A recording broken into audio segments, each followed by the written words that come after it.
மிதனராசிக்காரர்களுக்கு 12ஆம் பாவகம் மாதம் முழுவதும் சுபத்துவமாக இருக்க ராசியில் குரு இருந்து 5, 7, 9 பார்ப்பது அபாரமான நல்லதொரு அமைப்பு. ஏற்கனவே உங்களுடைய 6ஆம் அதிபதி 3ல் வர கேது செவ்வாயோடு சேர்ந்து சுற்றும உலை என்கின்ற ஒரு அமைப்பில் இருக்கிறார். ஆக 3, 4 கிரகங்கள் சாதகமான ஒரு அமைப்பிலிருந்து ராசி சுபத்துவத்தை அடைந்திருக்கின்ற காரணத்தினால் வயதிற்கேற்ற நன்மைகள் இருக்கக்கூடிய ஒரு சிறப்பு அமைப்புகள் இப்போது உண்டு. நண்பர்களால் முன்னேற்றம் உண்டு, சொந்தக்காரங்களால் நல்ல அமைப்புகள் இருக்கும்.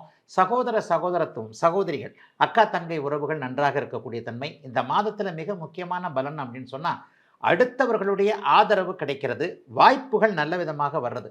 ஏற்கனவே கலைத்துறையில் எனக்கு நல்ல திறமை இருக்குங்க, நல்லா பாட்டு பாடுவேன், நல்லா டான்ஸ் ஆடுவேன், சினிமாவில் நடிக்கலான்றதுக்காக வாய்ப்புகளை தேடிக்கிட்டு இருக்கிறேன். ஏற்கனவே சான்ஸ் கிடைச்சது, நான் தான் கொஞ்சம் அதை மிஸ் பண்ணிட்டேன், என்னால் போக முடியல, அப்பா ஒத்துக்கலை, அம்மா ஒத்துக்கலை. இந்த மாதிரியான சூழ்நிலையில் இருக்கக்கூடியவர்கள் எல்லாருக்குமே மீண்டும் கலைத்துறை, சமூக ஊடகம் போன்ற அமைப்புகள், டிவியில் அருமையான வாய்ப்புகள் மீண்டும் கிடைக்கக்கூடிய நிலைமைகள்